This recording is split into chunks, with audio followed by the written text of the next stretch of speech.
زمونږ د ډیرو ملګرو دا ذهن دی چې دا جمعات ته راتل داسې دی لکه د قبایلو خیرات ته چې سړی راځي. د قبایلو د خیرات دا طریقه ده چې د کور نه یو سړی خیرات ته ورشي، هغه بیا ګیله نه کوي، بس د کور نه یو سړی راغلو. نو ای زما ملګرو دا داسې خبره نه ده، بلکې جمع منزله به تمام کسان راځي، بالغه نه نابالغه به هم راځي. که چاله د مازه طریقه ورځي، که د 2 کالو یا که د 8 کالو وي، نو دا به خپله مسلماني کوي، مشر به ورته وایي چې جومات ته ځه.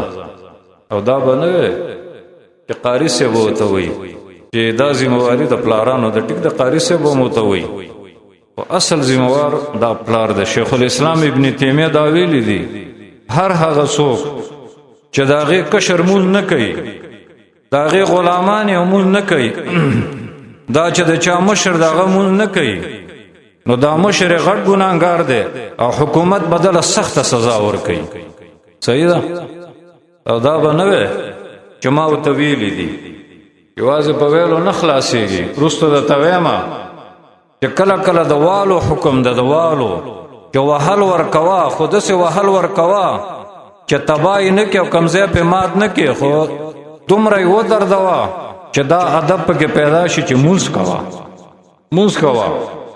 او دا معنا په حدیث کې ذکر ده چې امام ابو داود رحمه الله تعالی په خپل سنن کې او نور محدثینو راوړی دی، پیغمبر علیه السلام ویلی دي مرو اولادکم بالصلاة وهم ابناء 7 سنین، چې خپلو بچو ته خپلو زامنو ته د مانځه امر کوي چې کله د 2 کالو شي، د 2 کالو شي نو دا ورته وایي مونځ کوه. او بیا فرمایي واضربوهم علیها وهم ابناء 10 وفرقوا بینهم فی المضاجع. کله 10 کالو ته ورسېږي لږ غټ شي نو بیا د مانځه په سر وله وهلم ورکوي او بسترې وله جدا کوي. زمونږ د اسلام مزیدارو آدابو ته ګوره، زمونږ اسلام د حیا دومره خیال کړی دی چې د یو پلار بچی دي، خو چې کله د 10 کالو وي د دې بړستن او د دې کمبله به جدا یو ځای به نه سملي. د 10 کالو ماشومان دي خو بسترې به جدا جدا وي. دا اسلامي آداب دي.